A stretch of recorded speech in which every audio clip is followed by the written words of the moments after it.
Welcome back to Mildly Interesting and Sleepy. If you were here for Rome, you already know how this works. If this is your first time, hello, and you have arrived at exactly the right kind of place. This is a corner of the night for stories that go slowly, that have no urgency attached to them, that drift rather than drive. Tonight we are going into a civilization that most people barely know exists, which is remarkable because it lasted for over 1,000 years and sat at the crossroads of the world. We are going into Byzantium, the Eastern Roman Empire, the empire that called itself Roman long after Rome had fallen, that kept a flame burning in Constantinople while the rest of the Mediterranean was reorganizing itself into the medieval world. It is a story of purple-robed emperors and golden mosaics, of theological arguments so fierce they set off riots, of soldiers and scholars and spies, and a city so beautiful and so well defended that it turned back enemies for a millennium before finally, on a May morning in 1453, it did not. You do not need to remember names. Byzantine emperors have some of the most complicated names in history, and many of them are named the same thing as each other, which does not help.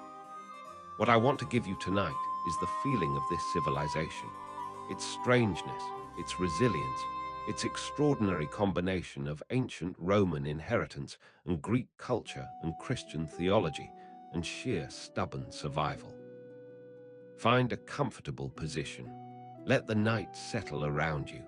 We are going east to Constantinople, to the city on the water between two worlds, and we are going to stay there for a very long time.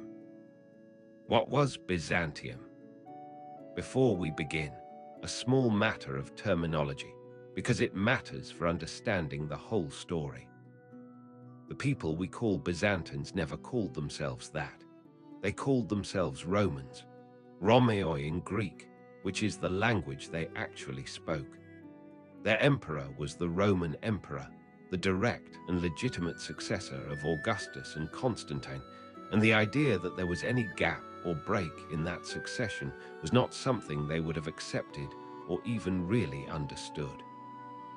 When the western half of the empire stopped having emperors in 476, the eastern emperor did not think, well, I suppose I am now running a different kind of thing. He thought, the West is temporarily in disarray, and one day perhaps it will be restored. He was wrong about the restoration, but the self-understanding was genuine. We use the word Byzantine, derived from Byzantium, the old Greek name for the city that became Constantinople, as a historian's convenience to distinguish the Eastern continuation from the Western Empire that fell. It became, over the centuries, genuinely something different from Rome, more Greek in language and culture, more Orthodox Christian in religion, more elaborate in court ceremony and bureaucratic complexity. But the Byzantines themselves would have bristled at the suggestion that they were different. They were Romans. End of argument. This matters because the whole Byzantine story is in some sense a story about identity, about what it means to be the inheritor of something enormous, about how an empire holds on to its sense of self while the world around it changes almost beyond recognition. The Byzantines were doing something genuinely difficult for a very long time, being the continuity. The empire they inherited in 476, when the last Western emperor was deposed, stretched from Egypt to the Balkans, from Syria to the heel of Italy. Over the next millennium, that territory would shrink dramatically and painfully, until at the very end all that remained was Constantinople itself and a few surrounding areas. But the claim never shrank. The last emperor, dying in 1453, held the same title as the first. That persistence is either heroic or delusional, and on its best days it was both. Constantine and the city on the water. The story of Byzantium really begins not in 476, when the West fell, but in 330, when the Emperor Constantine made a decision that redirected history. Constantine had won control of the entire Roman Empire by 324, the last of many men who had fought over it in the preceding decades. He needed a capital. Rome itself, the old city on the Tiber, had certain disadvantages. It was far from the frontiers that needed defending. It was heavily embedded with the old aristocracy and the old gods, and it had been sidelined as an actual seat of power for a long time, with emperors spending most of their time with their armies rather than in the ancient city. Constantine wanted something new, something that was his. He chose the site of Byzantium, a Greek city of modest size perched on a triangular peninsula where Europe met Asia, where the Bosphorus Strait opened into the Sea of Marmara. It was, as strategic positions go, close to perfect. 3 sides of the peninsula were protected by water, the Sea of Marmara to the south, and a natural harbor called the Golden Horn to the north, whose narrow mouth could be closed with a chain. Only the western land approach needed defending, and here, over the coming decades, the most formidable walls in the medieval world would be built. Constantine called his new city New Rome, and then it became Constantinople, the city of Constantine, and that was the name that stuck, though the Greeks of the region called it simply the polis, the city, as though there were only one city worth naming. And for much of the medieval world, they were not wrong. He built it fast and grandly, importing columns and statues from across the empire, constructing a hippodrome for chariot racing and civic spectacle, a great forum with his own column still standing in it, churches in the new Christian style that was replacing the old pagan temples. He moved his court there, brought senators from Rome and created new ones, established the institutions of government. When he dedicated the city in 330, he held a celebration that went on for 40 days. Constantinople grew. It drew population from across the Greek-speaking East and eventually from everywhere. By the 5th and 6th centuries, it was probably the largest city in the Christian world, with a population somewhere between 300,000 and 500,000 people, which is an enormous number for the ancient and medieval world. It had aqueducts and cisterns, baths and churches, markets and universities, palaces that stretched along the Marmara waterfront for miles. The great palace of the Byzantine emperors was a complex of buildings, gardens, and terraces rather than a single structure, accumulated over centuries, so large and so varied that it took extensive archaeological work in the 20th century simply to establish its outline. And at the center of the city's spiritual and political life stood the great church of Hagia Sophia, the Church of Holy Wisdom, rebuilt in its definitive form by the Emperor Justinian in the 6th century. The dome of Hagia Sophia, when it was completed, was the largest dome in the world, and it remained so for nearly 1,000 years. Contemporary accounts say that visitors entering it felt the dome was floating above them, suspended from heaven by a golden chain, and that the light entering through the ring of windows at the dome's base created the sensation that the structure was weightless, that the laws of stone and gravity had been temporarily suspended in honor of the divine. Whether or not you are a person of religious faith, that is a remarkable thing to have built in the 6th century. Justinian, the emperor who almost rebuilt Rome. If one emperor defines the early Byzantine story and shapes everything that follows, it is Justinian, who ruled from 527 to 565. He is one of the most consequential rulers in history, which is a phrase I am aware of using carefully because it is true, and the reasons it is true are strange and complicated and go in several different directions at once. Justinian was born in the Balkans, possibly in what is now North Macedonia, to a Latin-speaking family of modest means. His uncle Justin was a soldier who rose to become emperor in 518, and Justin brought his nephew Justinian to Constantinople and educated him, and made him co-emperor in 527. When Justin died a few months later, Justinian was emperor of the East. He was around 45 years old and had enormous plans. He had a wife, Theodora, who was one of the most remarkable people of the 6th century and who deserves more attention than she usually gets. She had been an actress and a dancer in her youth, professions that carried considerable stigma in Byzantine society and that technically disqualified her from marrying an aristocrat or a senator, let alone an emperor. Justinian changed the law to make it possible to marry her. Theodora was intelligent, politically acute, and possessed of a courage that was demonstrated clearly during one of the great crises of the reign.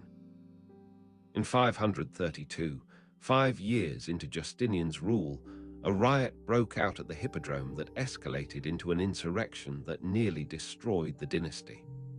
The Nika riots, named for the rioters' chant of Nika, meaning victory or conquer, lasted 5 days.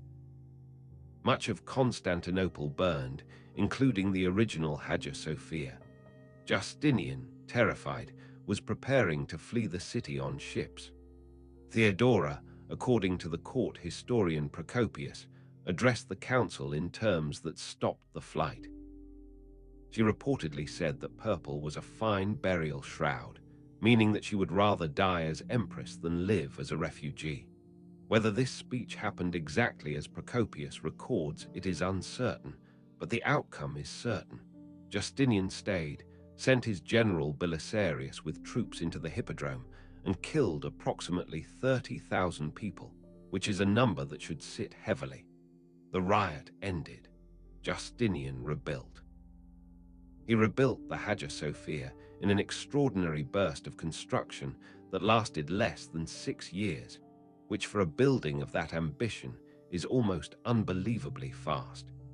He also commissioned the Corpus Juris Civilis, the great codification of Roman law, completed between 529 and 534. This was the work of a brilliant legal scholar named Tribonian and his team, who took the vast, contradictory accumulation of Roman law built up over a millennium and organized it into a coherent, navigable system. The corpus became the foundation of Byzantine law, and through its rediscovery in medieval Europe, the foundation of most of European law, and through European law, much of the legal framework of the modern world. When you hear a lawyer use Latin terms, when you encounter the presumption of innocence, or the concept of legal personhood, or the distinction between civil and criminal law, you are in the presence of something Tribonian organized and Justinian commissioned. Justinian also sent his armies west. His general Belisarius reconquered North Africa from the Vandals in 533, a campaign of startling speed and efficiency that took less than a year. Then came the reconquest of Italy from the Ostrogoths, which was more complicated, more expensive, more destructive, and ultimately more ambiguous. The Gothic Wars lasted from 535 to 554, and by the time they were over, Italy was back under nominal imperial control, but devastated in ways it had not been before the reconquest. The Gothic kings had in some ways governed Italy more effectively than the imperial administration would manage after them. Justinian's Italy was a ruin wearing the label of restoration. He also tried to manage the endless theological controversies that divided his Christian subjects. This is a part of Byzantine history that can seem alien and incomprehensible because it involves arguments about the nature of Christ that were technical enough to baffle professional theologians, and yet were argued with a passion and a willingness to resort to violence that modern religious disputes rarely match. The argument of Justinian's era concerned whether Christ had one nature, divine, or two natures, divine and human, combined. Justinian inclined toward a middle position. Theodora inclined toward the one-nature view, the Monophysite position. The argument tore the church and damaged relations between Constantinople and its Egyptian and Syrian subjects, who were mostly Monophysite, in ways that had long-term consequences for the empire's cohesion. Justinian died in 565 at the age of 82 or 83, having outlived almost everyone who mattered to him, including Theodora, who had died in 548. He left the empire larger than he had found it, but financially exhausted and militarily overstretched, and the century after his death would reveal how thin the restoration had been. The Age of Crisis, Persians, Plague, and Avars. The late 6th and early 7th centuries were, for Byzantium, decades of almost unrelenting catastrophe. The reconquered Western territories began slipping away again almost immediately. The Lombards invaded Italy in 568, within 3 years of Justinian's death, and within a generation, most of Italy was gone. The Lombards were a Germanic people who had been living along the Danube frontier, and they poured down through the Alpine passes into the Po Valley with a thoroughness that the weakened imperial garrisons could not prevent. Rome itself remained under nominal imperial control, governed by the Pope as the de facto civic authority in the absence of strong imperial presence. But the dream of a fully restored Western Empire died within a decade of Justinian. The Balkans were invaded by Avars and Slavs who crossed the Danube and penetrated deep into the peninsula, settling much of Greece, which had been Greek-speaking Roman territory and requiring enormous military resources to contain. The Avars were a steppe nomadic people of considerable military sophistication, skilled horsemen who used the Slavic tribes around them as subordinate allies and settlers. By the early 7th century, Avar and Slavic populations had filtered so deeply into the Balkans that the Roman cities of the interior were isolated enclaves in a transformed landscape. Thessaloniki, the second city of the empire, was besieged multiple times and held only with difficulty. Athens, the ancient city of philosophy, was reduced to a small fortified settlement clinging to the Acropolis. The plague that had struck in Justinian's time, now understood by historians to have been the first wave of bubonic plague, the same disease that would return in the 14th century as the Black Death, had killed enormous numbers of people throughout the Mediterranean world in the 6th century. It returned in multiple waves over the following 2 centuries, striking populations that had barely recovered from the previous outbreak. Population decline meant fewer soldiers, fewer taxpayers, less capacity to maintain the infrastructure of empire. The aqueducts that kept Constantinople supplied with fresh water required constant maintenance, and maintenance required labor and organization that a shrinking administration struggled to provide.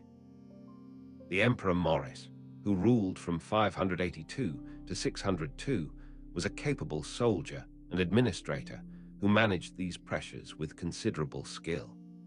He fought the Persians to an acceptable peace, stabilized the Danube frontier, wrote a military manual called the Strategicon that is one of the most detailed surviving works on Byzantine military doctrine, and generally kept the empire functioning under very difficult conditions. He was not loved because he was demanding and frugal and expected his soldiers to winter in the field rather than return to their home bases, which saved money and maintained frontier pressure, but was deeply unpopular with the troops. He was overthrown and murdered by a soldier named Phocas, who came to power in what was essentially a military mutiny, and who ruled badly enough that his name became a byword for tyranny. Phocas killed Maurice and his sons, provoked the Persian king Khusro into launching massive invasions by using the murder of Maurice, who had been Khusro's ally and patron, as a justification for war. and generally presided over a rapid deterioration of everything Morris had built. He was in turn overthrown by Heraclius, the son of the governor of Africa, who sailed to Constantinople in 610 with a fleet and was acclaimed emperor. Heraclius inherited a catastrophe and turned it into something improbable. The Persian king Khusro II, using the murder of Morris as a pretext, but motivated by genuine imperial ambition, launched the most devastating Persian invasion of Roman territory in centuries. By 619, the Persians had taken Syria, Palestine, and Egypt. They had taken Jerusalem in 614, removing the true cross, the relic believed to be the actual cross on which Christ was crucified, which was the most sacred object in Christendom. The sack of Jerusalem and the removal of the true cross were experienced by Byzantine Christians as something close to the end of the world, an event whose trauma echoes through the religious literature of the period. The Persians then penetrated into Anatolia and were threatening Constantinople itself, while the Avars pressed from the west, and in 626, a combined Avar and Persian force besieged the city simultaneously from both sides. Constantinople held. The Avar siege failed. A Persian army could not cross the Bosphorus without the sea power that Byzantium still possessed. It looked genuinely like the end. The empire had lost its richest provinces. Its capital had been besieged. Its most sacred relic was in Persian hands. The treasury was empty. The armies were battered. What Heraclius did over the next decade is one of the great military comebacks in history. He reorganized the finances, melting down church treasures to fund the army with the patriarch's cooperation, a transaction that blurred the line between the sacred and the military in ways that would become characteristic of Byzantine statecraft. He reformed the military, creating smaller, more mobile forces suited to the kind of deep penetration campaign he was planning. He studied Persian methods and terrain. He made alliances with the Khazars in the north, a Turkic people who could attack Persia from the Caucasus flank. And between 622 and 628, in a series of campaigns that drove deep into Persian territory rather than trying to defend Byzantine land, he systematically destroyed the Persian capacity to continue the war. He burned Zoroastrian fire temples as an act of religious warfare to mirror the Persian sack of Jerusalem. He reached the Persian heartland and the great fire temple of Ganzak, the spiritual center of Zoroastrianism. The Persian king Khusro, discredited by military failure, was overthrown and killed by his own nobles. Peace was made. All the conquered territories were returned. The true cross was sent back to Jerusalem in 630, and Heraclius traveled there himself to restore it, in a ceremony of such emotional and political power that it was celebrated across the Christian world. Heraclius had saved the empire. He had done something no emperor since Trajan had done, leading his armies personally in major campaigns, suffering with his soldiers, winning against odds that looked impossible. He was celebrated as a hero of Christian civilization. Poets wrote of him as a new David, a warrior king who had defeated the enemies of God's people. And then, within a few years, everything he had won was gone. Both Byzantium and Persia had exhausted themselves in their great war. The armies were depleted, the treasuries empty, the populations traumatized. Into this exhaustion came a force that neither empire had anticipated or prepared for. But that is the next part of the story. The Arab conquests and the transformation of the empire.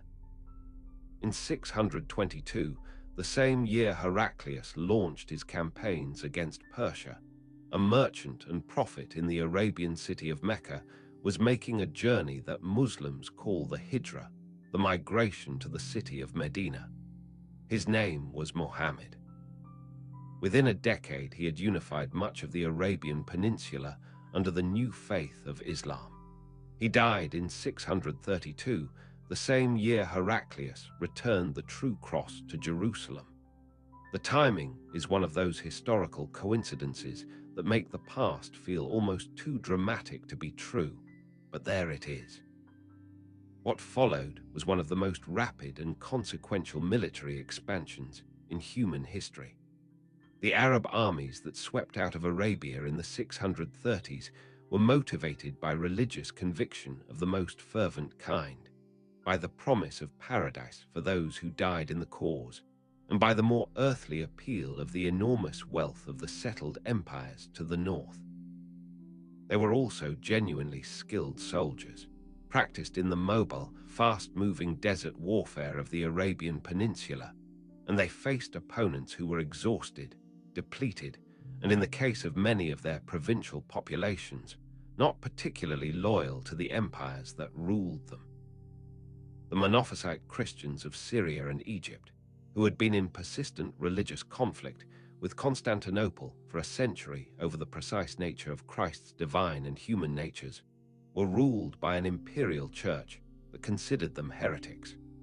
When Arab armies arrived, some communities found the new rulers no more alien in religion than the Byzantines had been, and considerably less oppressive in their immediate treatment of conquered populations. The early Arab Caliphate taxed its non-Muslim subjects through a special poll tax called the jizya, but generally allowed them to practice their religion and run their own communities.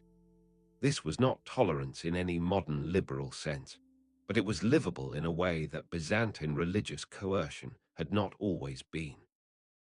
Persia fell first and more completely, conquered within about 20 years in a way that extinguished the Sassanid Empire entirely. The Persian heartland, Mesopotamia, Iran, Central Asia, all of it fell to Arab armies with a speed that remains astonishing.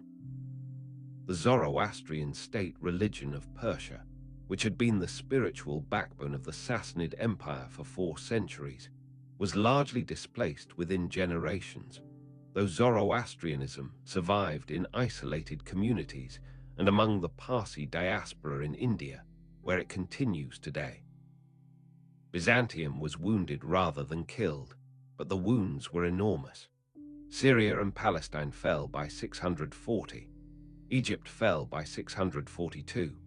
Egypt was the richest province of the empire, the source of grain that fed Constantinople, a territory of ancient cities and sophisticated administration, and a Christian population that included some of the most important theological and monastic traditions in the church.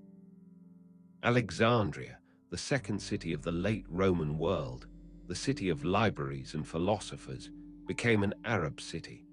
Its loss was a blow from which Byzantium's finances never fully recovered, and which changed the character of the empire fundamentally.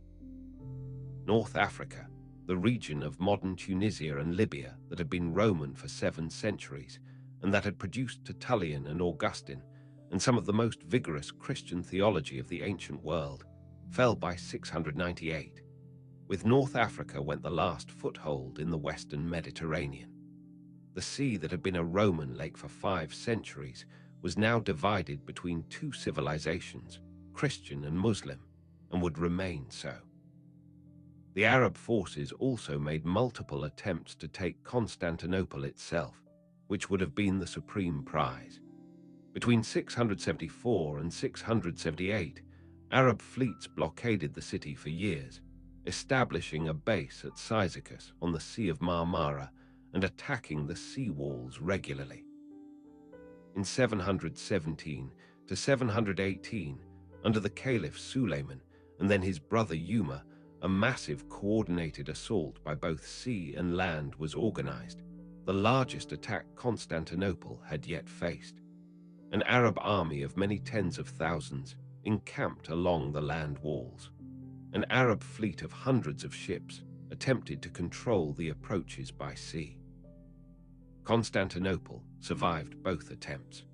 The land walls, the great Theodosian walls built in the early 5th century, 3 parallel lines of wall with towers, were simply too formidable for any army without modern artillery to breach.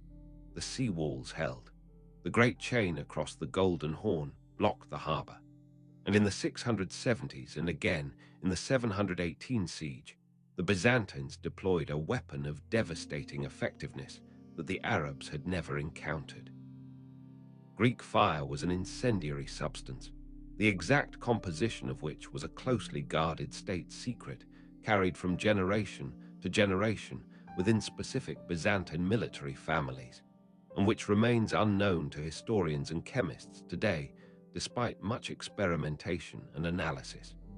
It could burn on water and was extremely difficult to extinguish, behaving in ways that wooden warships and their terrified crews had no way to counter.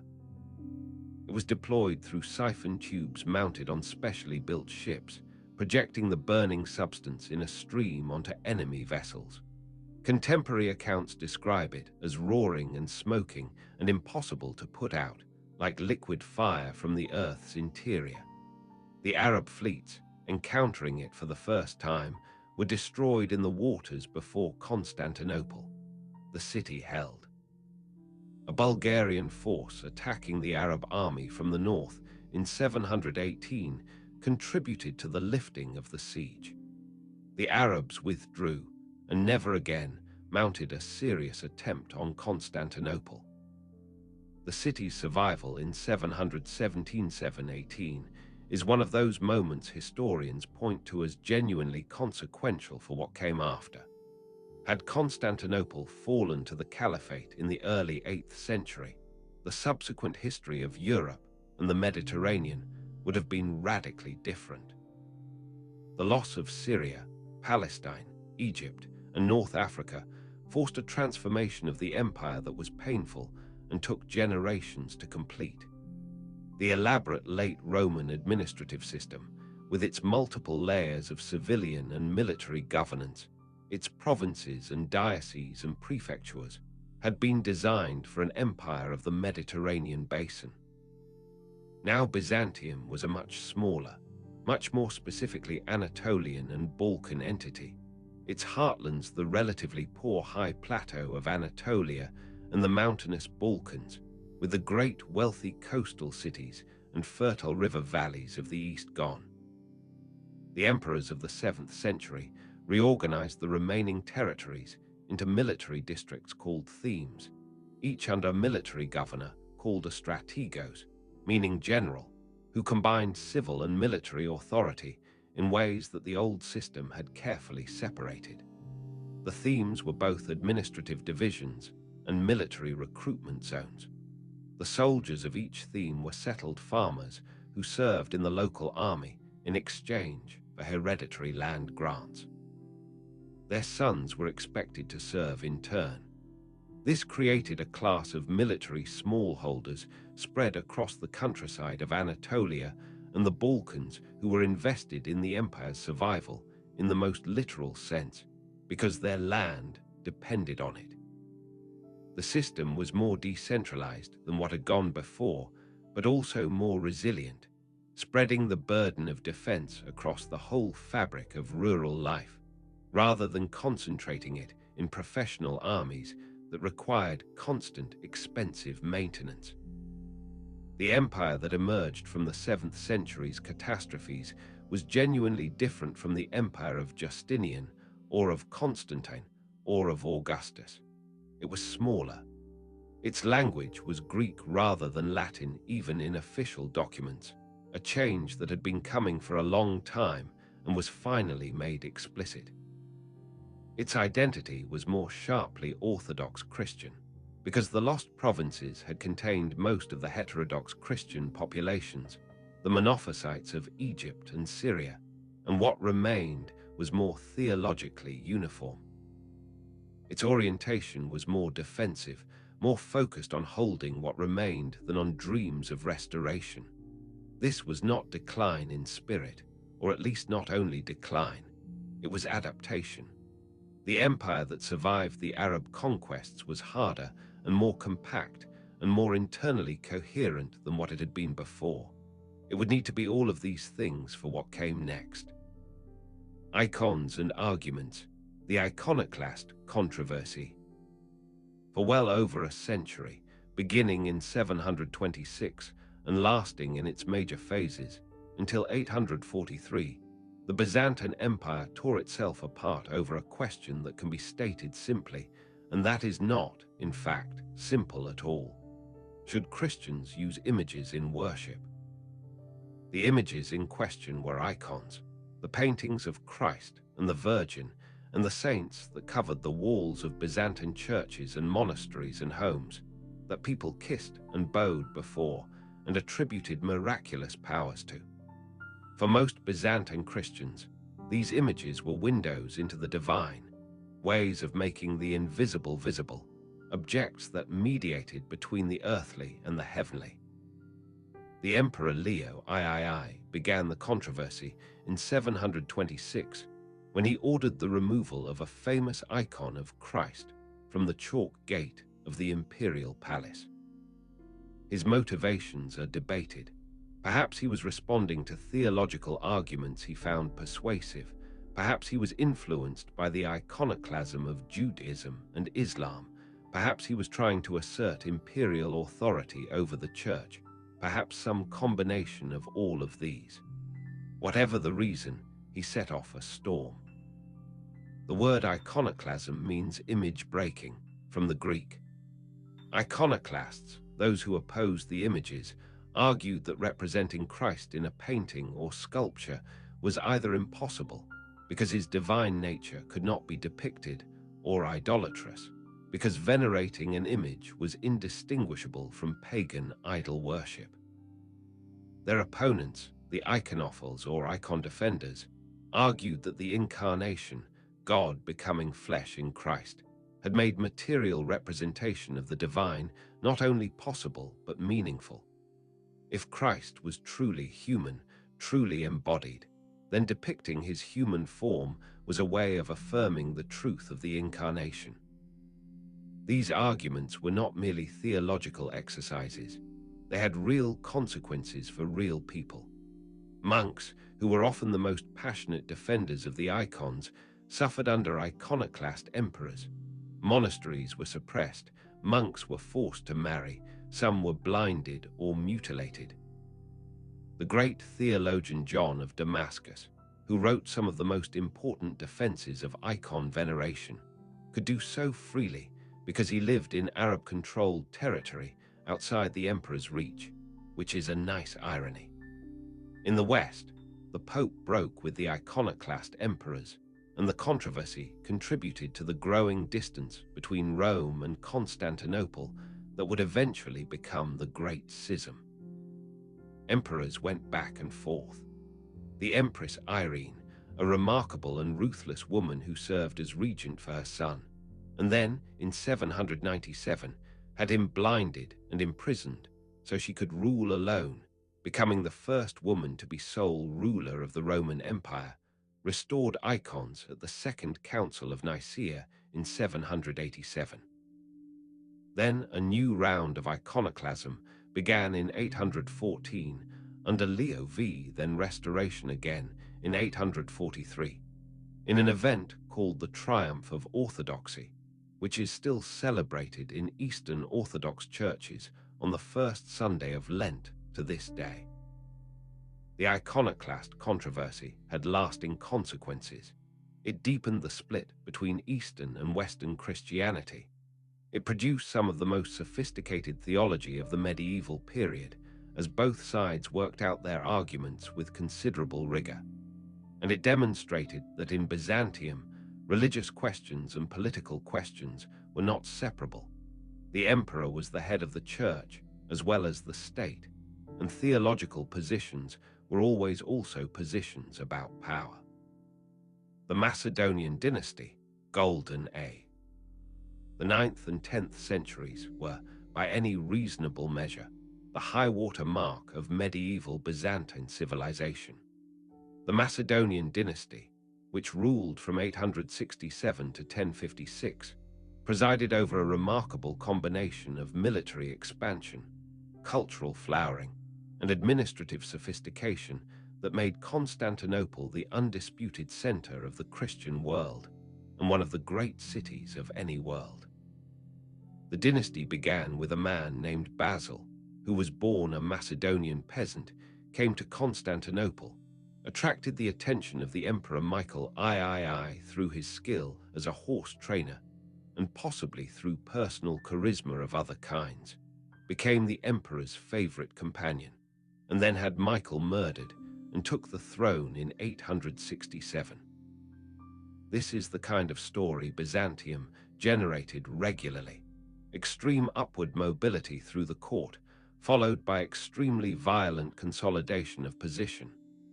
Basil was a capable ruler and an effective general, and his dynasty proved genuinely stable even if its founding was morally complicated. The Macedonian period saw Byzantine armies push back into territory long lost. The great general John Kukuas reconquered parts of northern Mesopotamia and Armenia in the early 10th century. Nicephorus Phocas, who became emperor in 963, retook Cilicia and Cyprus and parts of Syria and pushed down toward Antioch. John Tzimiskes continued the advances into Syria and reached as far as Palestine, within sight of Jerusalem, before strategic considerations pulled him back. The empire's eastern frontier was further advanced than it had been for 300 years.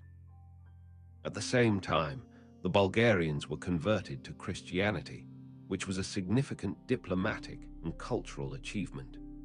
The mission of Cyril and Methodius, two brothers from Thessalonica sent to Moravia in the 860s, developed the Glagolitic alphabet, later replaced by the Cyrillic alphabet derived from it, specifically to write Slavic languages. This was one of the most consequential acts of Byzantine cultural diplomacy. By giving the Slavic peoples an alphabet and a liturgy in their own language rather than insisting on Greek, Byzantium drew them into its cultural orbit while allowing them enough autonomy to make the connection durable. The Orthodox Christianity of Russia, Serbia, Bulgaria, and other Slavic nations is directly descended from these 9th century missions. The 10th century produced remarkable cultural achievements. The Emperor Constantine VII Porphyrogenitus, who has the distinction of being perhaps the most scholarly emperor in Byzantine history, wrote or commissioned an enormous body of work on administration, diplomacy, ceremony, and history. His work on the administration of the empire is an invaluable source for understanding how Byzantium actually worked. His work on court ceremony describes the rituals of imperial life with a precision that is simultaneously fascinating and overwhelming. The exact order in which officials greeted the emperor, the precise colors of robes to be worn on each feast day, the choreography of the imperial processions that regularly moved through Constantinople's streets. This ceremonial elaboration was not mere vanity. Byzantine court ceremony was a form of political theology, a system of ritual that demonstrated the divine order of the cosmos through the ordering of the imperial court. The emperor, who was considered God's representative on earth, sat at the center of a hierarchy that extended outward through ranks of officials to the edge of the empire and beyond. When foreign ambassadors were received at Constantinople, they were meant to be dazzled and overawed, to return to their own rulers with a sense of the empire's majesty that would inform their diplomacy. The accounts of foreign visitors to Constantinople during this period, including a German envoy named Liutprand of Cremona, who went twice and alternated between admiration and bitter resentment, are some of the most vivid descriptions of the Byzantine court that survive. The schism and the separation of worlds. In 1054, two men sat down in the Hagia Sophia and excommunicated each other. This is the conventional starting point for what we call the Great Schism, the formal split between Roman Catholic and Eastern Orthodox Christianity. Though like all great historical divides, it had been developing for a very long time and the 1054 moment was more a crystallization than a beginning. The two men were Cardinal Humbert, the representative of Pope Leo IX, who had actually died before Humbert even reached Constantinople, and Patriarch Michael Cerularius of Constantinople. Cerularius had been making provocative gestures toward Rome, closing Latin Rite churches in Constantinople. Humbert was not a conciliatory man.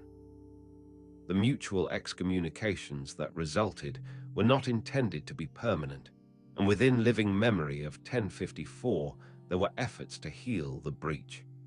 But the breach was never healed. What began as a diplomatic incident hardened over the following centuries into a genuine theological and cultural divide. The differences between Rome and Constantinople had been accumulating for generations. There was the question of the filioque, an addition to the Nicene Creed that Western churches had added, saying that the Holy Spirit proceeds from the Father and the Son rather than from the Father alone, which the East regarded as a unilateral doctrinal change that had no authority. There was the question of papal primacy. Rome claimed that the Pope had supreme authority over all Christians everywhere. Constantinople agreed that Rome had a primacy of honor as the ancient capital, but denied that this translated into universal jurisdiction. There were differences in practice around clerical celibacy, the use of unleavened bread in the Eucharist, various fasting rules and feast days. Underneath all of these specific disputes was a deeper difference in how each tradition understood authority in the Church. The Western model centered on a single bishop, the Pope, as the final arbiter of doctrine and discipline.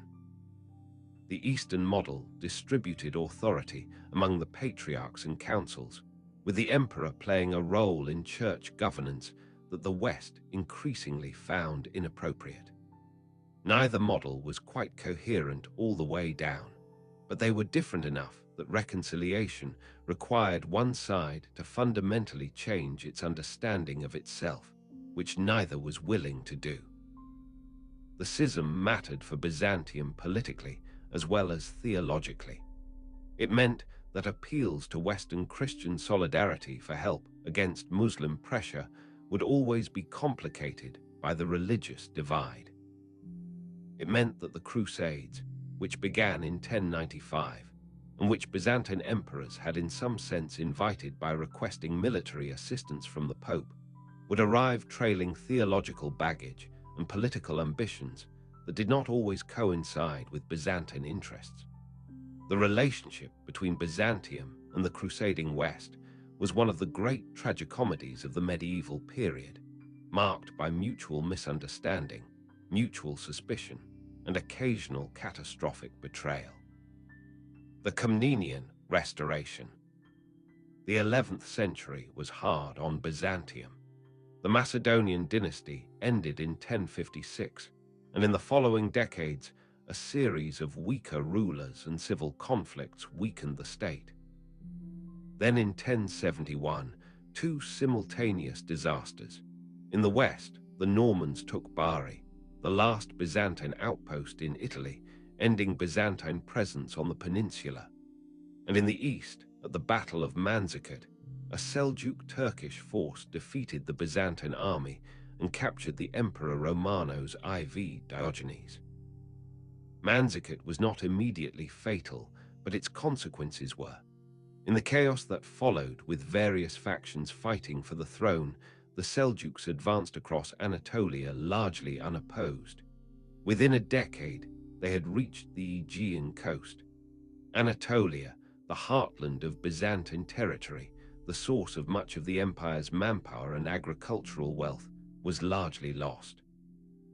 Into this situation came a dynasty that arrested the decline and engineered a remarkable recovery.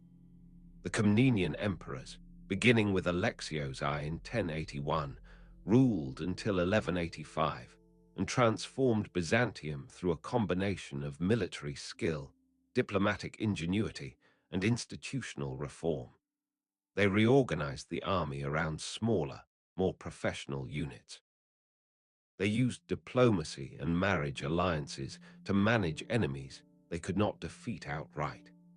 They began the complex and ultimately counterproductive process of using the Italian merchant cities, Venice and Genoa, as naval powers in exchange for trading privileges that would eventually undermine the Byzantine economy from within. Alexios is famous in Western history primarily as the emperor who sent envoys to Pope Urban II in 1095, requesting military assistance against the Turks, a request that contributed to the launch of the First Crusade. What Alexios wanted was mercenary soldiers he could command. What he got was an enormous, disorganized, largely French and Norman host that arrived on his doorstep with its own agenda and required extremely careful management to keep from simply pillaging Byzantine territory on its way east. Alexios handled the First Crusade with considerable diplomatic skill, extracting oaths of loyalty from the Crusade leaders and recovering Nicaea when the Crusaders took it. But the relationship between Byzantium and Crusading was never comfortable.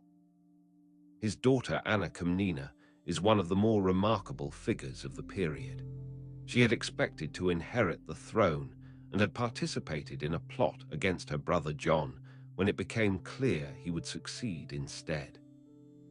The plot failed, she retired to a monastery, and she wrote a history of her father's reign called the Alexiad, one of the most sophisticated historical works of the medieval period, written by a woman who had a close view of events and a clear, sometimes acid prose style. She was also, it should be said, not a reliable narrator of events that concerned her own family's glory, but no historian of any era is entirely free of that problem.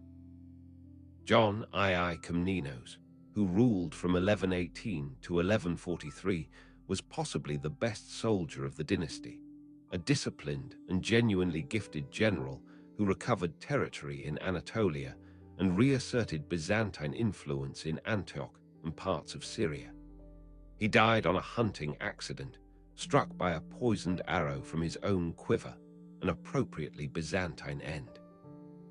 Manuel I Komnenos, who ruled from 1143 to 1180, was the most ambitious and in some ways the most Western-oriented of the dynasty.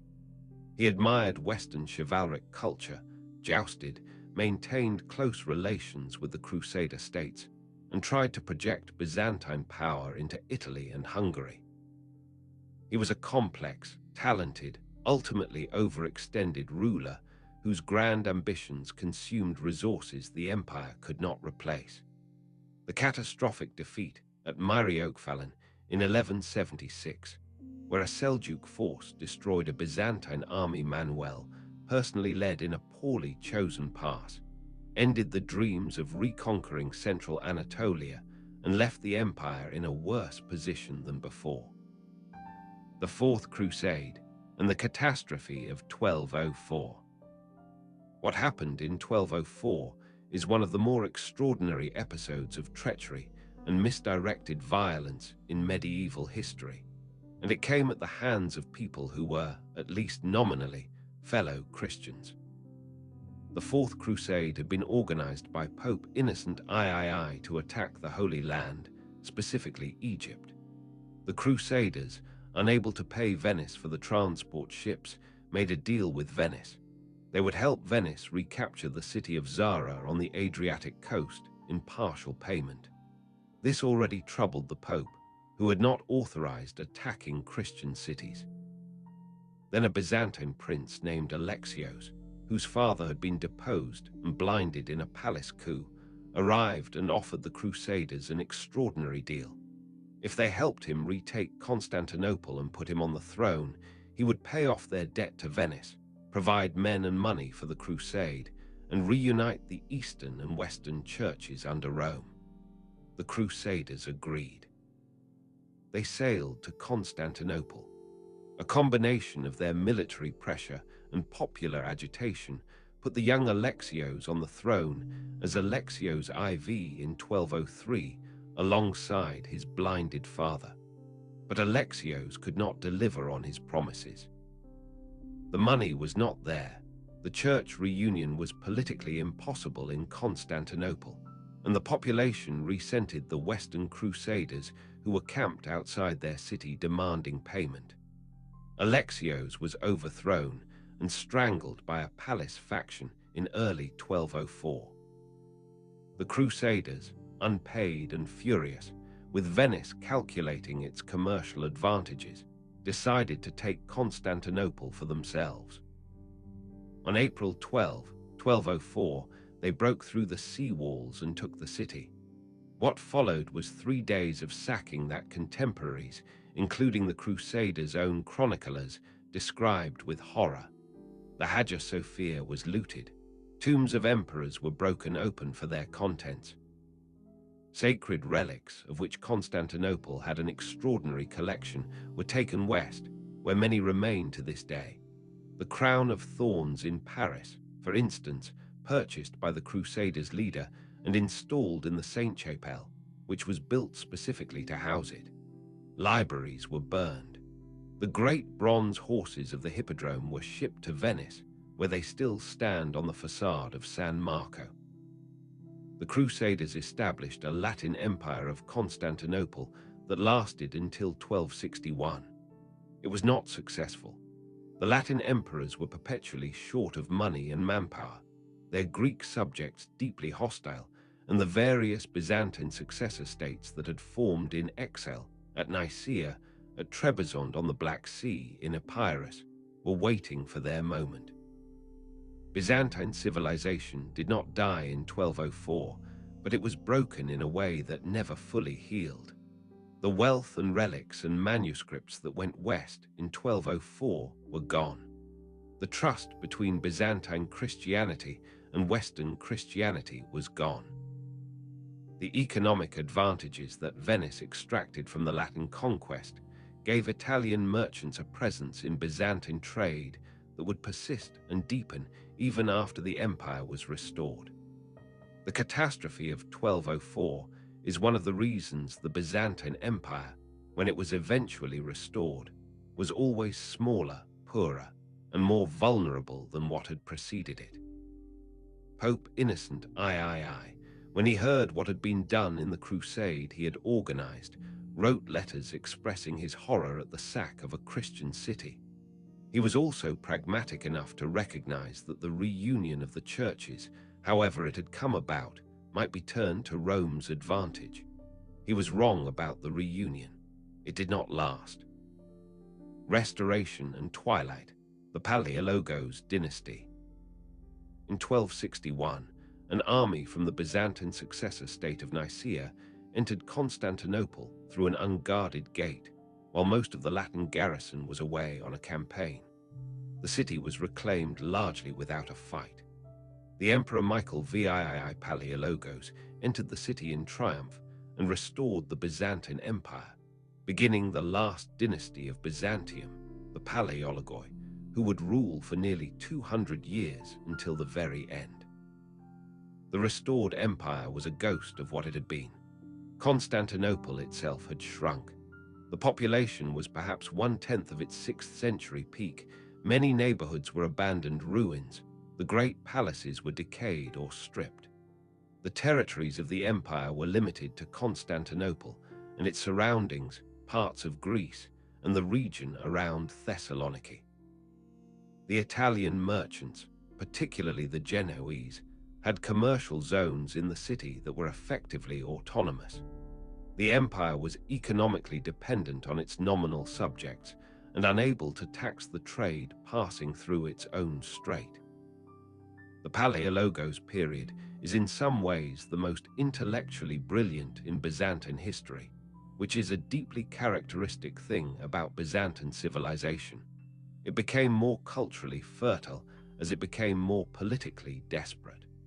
The 14th century saw a remarkable flowering of theological and philosophical thought, centered on the hesychast controversy. Hesychasm was a mystical tradition of prayer, developed especially by monks on Mount Athos, the great monastic peninsula in northern Greece. that involved specific meditative techniques and claimed that practitioners could achieve a direct vision of God's uncreated light, the same light that the disciples had seen at the transfiguration of Christ. The great defender of hesychasm was Gregory Palamas, a monk and later Archbishop of Thessaloniki, who argued with considerable sophistication that this was theologically coherent. God's essence was unknowable, but God's energies, God's active presence in the world, could be directly experienced. His opponent Balaam of Calabria argued that this was theologically unacceptable. The hesychast controversy became a theological and political battle that divided the empire for decades, with different factions in the civil wars of the period aligning with different theological positions. Palamas eventually won, and hesychasm became accepted Orthodox theology. Palamite theology is still the basis of Eastern Orthodox mystical tradition, which means that the inner prayer traditions of millions of Orthodox Christians today are shaped by arguments worked out in a politically desperate 14th century Byzantium. The artists of the Paleologan period produced some of the most beautiful work in all of Byzantine history. The mosaics and frescoes of the Church of the Chora in Constantinople, executed in the early 14th century, are among the finest examples of medieval art anywhere in the world. They have a naturalism, a warmth in the faces, a narrative sophistication that looks forward to the Italian Renaissance as much as it looks back to the Byzantine tradition. And indeed, Byzantine artists fleeing west after 1453 and Greek scholars who brought manuscripts would contribute directly to the Renaissance in Italy. But the political situation continued to deteriorate. The Ottoman Turks, a new Turkish dynasty that had emerged in Anatolia in the late 13th century, slowly absorbed the remaining Byzantine territories. Town by town, region by region, the empire was squeezed until only Constantinople itself remained.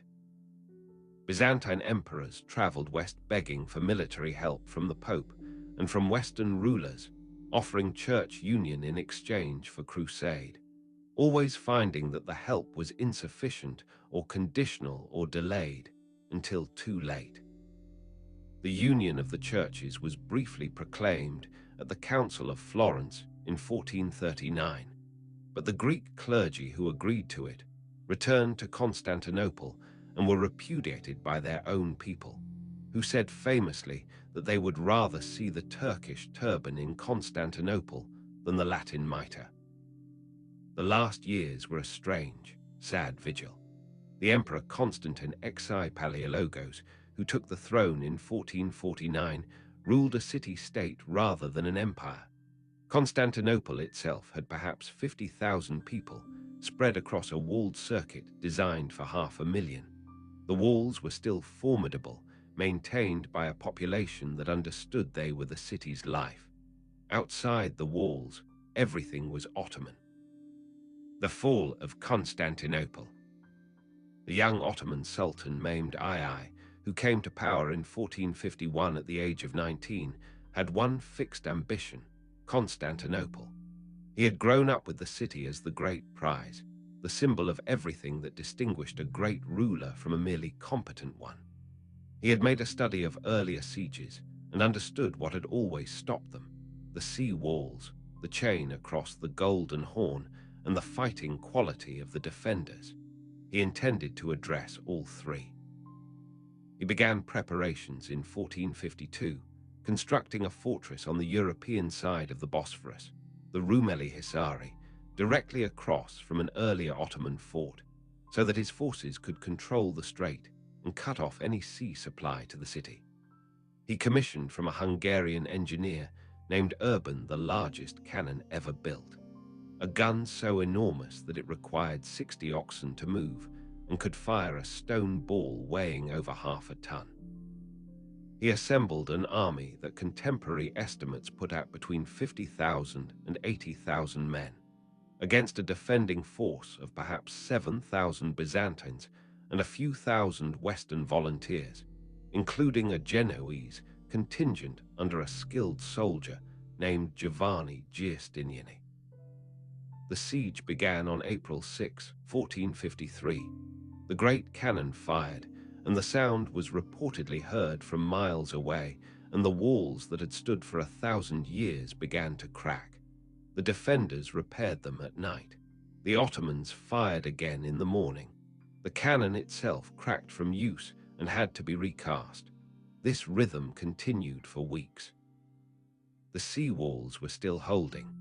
Mehmed attempted to bring ships into the Golden Horn to attack from the north as well as the west, but the chain across the harbor's mouth blocked Ottoman vessels from entering.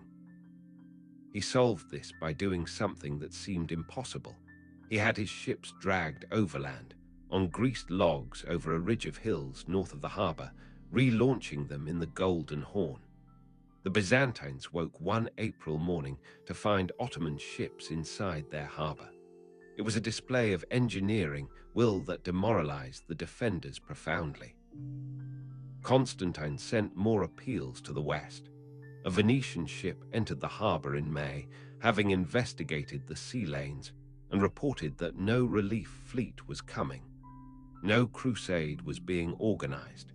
Christendom had decided, in the way that great powers decide things, by inaction, that Constantinople was not worth the effort of saving. On the night of May 28th, Constantine addressed his remaining forces. According to the accounts that survive, he spoke of their duty to God, to the empire, to the city, to themselves. He asked forgiveness of anyone he had wronged. He went to the Hagia Sophia and prayed.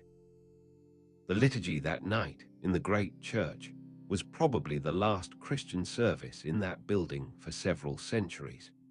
Soldiers from both sides of the theological divide, Catholics and Orthodox, prayed together in what everyone understood might be their last night. In the early hours of May 29th, the final assault began. Mehmed sent wave after wave at the walls. The defenders held for hours. Then Giovanni Giustiniani, the Genoese commander whose skill and steadiness had been crucial to the defense, was wounded and had to be carried from the walls. His departure broke something in the defenders' morale. The Ottomans found or forced a small gate called the Kerkeporte, reportedly left unlocked in the confusion of the battle, and poured through. Once inside the walls, there was no longer a coherent defense. Constantine, who could have escaped by ship, removed his imperial regalia and, according to the tradition, led a final charge into the Ottoman soldiers. His body was never identified with certainty, though some accounts say it was later found by the Ottomans among the heaps of dead, identified by the golden eagles on his boots. Constantinople fell. Mehmed rode to the Hagia Sophia and converted it to a mosque. He reportedly wept for the fallen city, quoting a Persian verse about the spider weaving its web in the palace of the Caesars and the owl calling the watch in the towers of Afrasiab. He declared himself the successor of the Roman emperors, which was perhaps more than posturing, since he spoke Greek and Latin along with Turkish and Persian, and was genuinely interested in the Roman tradition. Constantinople became Istanbul, though the Greeks continued to call it Constantinople. The Hagia Sophia remained a mosque until 1934, when Ataturk converted it to a museum. In 2020, it was converted back to a mosque, which renewed the old arguments about what the building means and whom it belongs to. The fall of Constantinople sent refugees across Europe, Greek scholars and artists carrying manuscripts and memories. Some went to Italy, where their knowledge of Greek contributed to the Renaissance's recovery of classical learning. The year 1453 is sometimes given as a start date for the modern period, which, like all such dates, is arbitrary, but captures something real. A door closed on the ancient and medieval world, and another opened. What Byzantium built, and what it sent into the world. Byzantium's legacy is enormous, poorly understood, and still actively present in ways that most people who benefit from it do not know. The most direct legacy is the Eastern Orthodox Church, which is the Christianity of Greece, Russia, Serbia, Bulgaria, Romania, Georgia, and many other countries and communities around the world.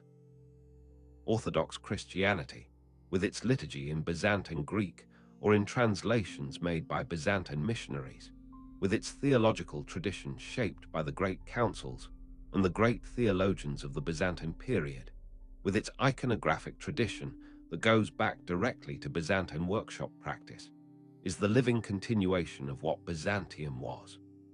The Orthodox liturgy that is sung in churches today is in important respects the liturgy that echoed in the Hagia Sophia during the reign of Justinian.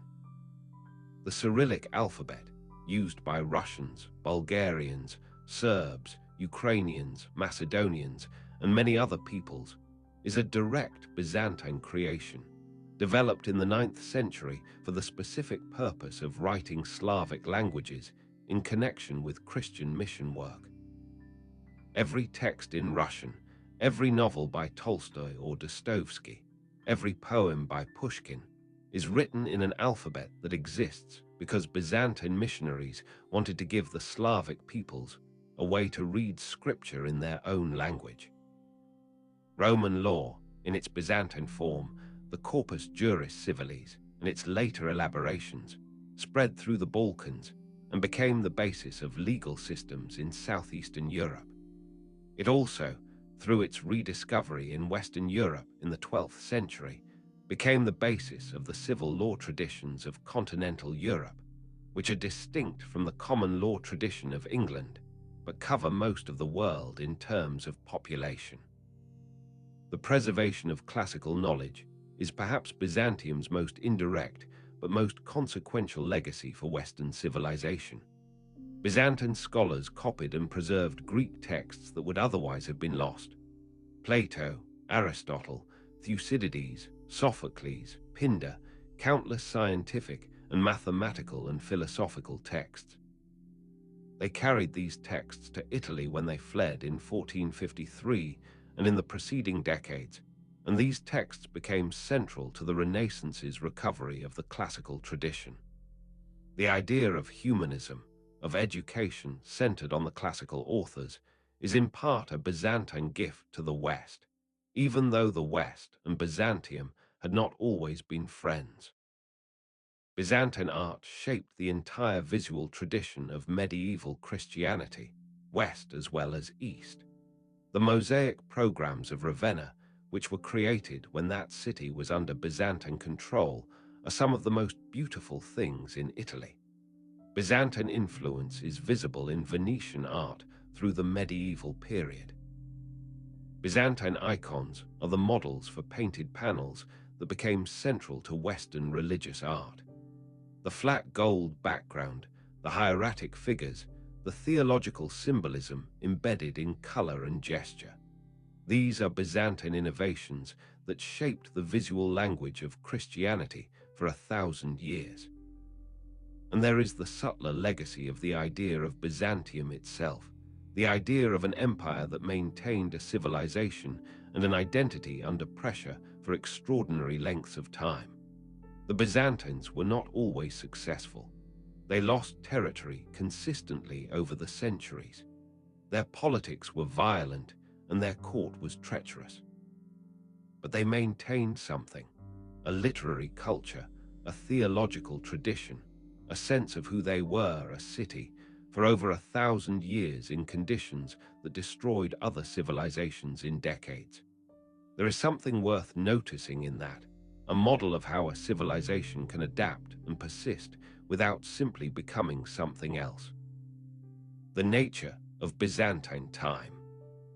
One thing I find particularly affecting about Byzantine history, and this is a personal observation rather than a historical fact, is the particular quality of Byzantine time. A civilization that lasted over 1,000 years has a relationship with duration that is hard for us to grasp. We live in a world of rapid change, where 20 years seems like a long time and 100 years seems almost geological. Byzantium endured for more than 10 times that span. The emperors of the 10th century were separated from the founding of Constantinople by as much time as separates us from the Renaissance. The last emperor was separated from Justinian by more centuries than separate us from the American Revolution. During that span, the empire experienced things we would recognize as civilizational crises multiple times. The Arab conquests, the iconoclast controversy, the Latin occupation, the Black Death, which struck Byzantium in 1347 and killed perhaps a third of the remaining population. And each time there was recovery, adaptation, continuation. Not restoration to exactly what had been, because history does not do that, but continuation of something recognizably the same tradition. The monks of Mount Athos, many of whom were Byzantine subjects, and who maintained their monasteries throughout the Byzantine period, and maintain them still today, understand something about the long view that is perhaps easier to grasp in a religious context than in a purely historical one. They were copying manuscripts and keeping liturgies and tending their orchards when the Fourth Crusade came and went, and when the empire was restored, and when the Ottomans came, and afterward. The tradition was larger than any single political situation. This is not a comforting thought in any simple way, because the tradition being maintained included the suffering of the people maintaining it, and the losses were real and enormous. But there is something in the sheer duration of Byzantine civilization that suggests a kind of human capacity for persistence that is easy to underestimate. People kept going. They rebuilt. They argued about theology with furious seriousness because the theology seemed to matter. They painted icons and wrote chronicles and argued in church councils and fell in love and raised children and watched empires shrink and still considered themselves Romans, still looked out at the world from the walls of the city on the water and said, "This is ours, we are still here." Until one May morning, they were not. A long goodbye to an old city. We have been in Byzantine territory for a long time tonight, which is appropriate because Byzantium was in Byzantine territory for a long time, longer than seems possible. Longer than seems fair, given how it ended. I want to close with a small image that I find stays with me when I think about Byzantium. In the Church of the Chora in Constantinople, which is now a mosque, as of 2020, there is a mosaic of Christ as the Pantocrator, the Almighty, created around 1316 in the late Paleologan period, when the empire was already in its long decline. It is a face of enormous serenity and authority, gold background, the specific gestures, and coloring that Byzantine iconographic tradition had developed over centuries to convey the theological meaning of each image. But there is something in this particular face, in the slight asymmetry of the gaze, that strikes many viewers as peculiarly human. This image was made by someone who knew the empire was in decline, who knew that the city outside the church walls was half empty, that the great days were behind them, that the Ottoman power on every side was growing and Byzantine power was not, and who still made this, with full care, with all the technical mastery of a tradition stretching back centuries, with the same attention to the theological precision of the image that Byzantine artists had brought to the Hagia Sophia in Justinian's day. That seems to me to say something true about human beings, that we make beautiful things even when we know we are running out of time. Maybe especially then. The late Paleologan artists are among the finest in Byzantine history, as though the approaching end concentrated something. Byzantium fell in 1453. The tradition did not. The mosaics are still in the church, now viewed by tourists and believers of several religions who come to the Chora Mosque in Istanbul and look up at the face that was made when the end was near, and who find, across 700 years, something that meets their gaze. That continuity, that chain of human attention across centuries, is what I find most moving about Byzantine history and about history in general. We are the inheritors of things made by people who did not know we would exist, in conditions we cannot fully imagine, in a language most of us cannot read.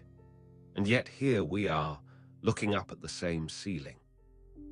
It is very late now, or very early, depending on your perspective. The Golden City is quiet. The mosaics are still there. The walls still run along the ridge of the Theodosian Peninsula, visible from Google Maps if you look, the outline of something enormous and old. Sleep well. Thank you for wandering through Byzantium with me.